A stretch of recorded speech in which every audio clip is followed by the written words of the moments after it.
সরকারি কর্মচারী যারা আছেন তারা তাদের দায়িত্ব পালন করবেন নিরপেক্ষভাবে। আপনাদের প্রত্যেকেরই কাউকে ভোট দেওয়ার ইচ্ছা থাকতে পারে, ভোট দেওয়ার ব্যবস্থাও হয়ে গেছে।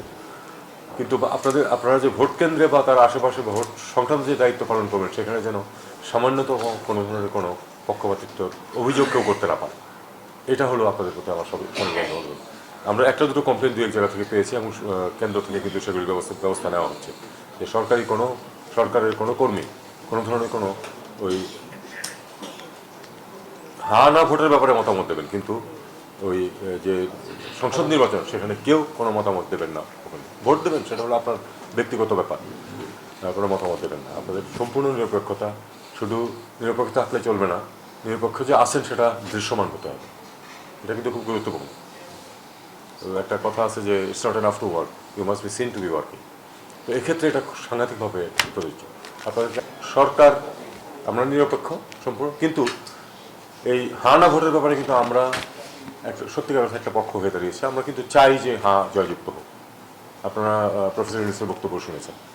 আমরা তো কাউকে বাধ্য করতে পারবো না, কিন্তু আমরা মানুষের প্রতি আহ্বান জানাতেই পারবো, এবং আমরা আহ্বান জানাচ্ছি যে যেন এটার পক্ষে যেন জনগণ মতামত দেয়, কারণ এটা অনেকগুলি মাথা একসাথে হয়ে কিন্তু এই তালিকাটা তৈরি করেছে। এটা কিন্তু আমার বা ওনার বা এরকম দুই চারজনের বিষয় কিন্তু না, অনেকের ইনপুটসের মধ্যে থেকে কিন্তু এই জিনিসটা এসছে, রাজনীতিবিদদেরকে সহ। প্রত্যেকেই সব বিষয়ে একমত হবে এমন কোনো কথা নেই, এটা নাই হতে পারে, গণতান্ত্রিক ব্যবস্থা সেটাই স্বাভাবিক।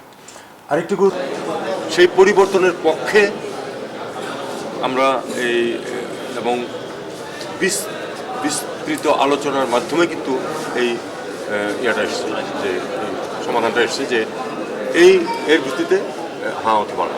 যদি মানুষ শোনেন, আপনি হাঁ বলার জন্য কখনোই কিন্তু 100% একমত হওয়ার প্রয়োজন নেই।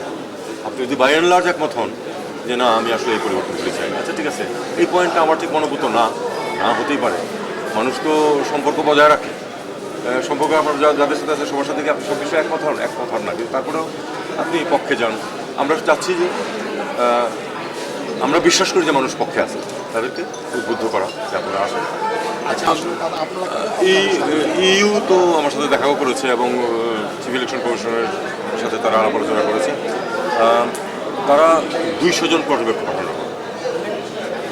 IRI, ইন্টারন্যাশনাল রিপাবলিকান ইনস্টিটিউট যেটা আছে আমেরিকা, তারাও একটা বড় সড়ো দল পাঠাবে। মূল কিন্তু এটাই, এরপরে অন্যান্য দেশ থেকে অল্প কিছু আসবে।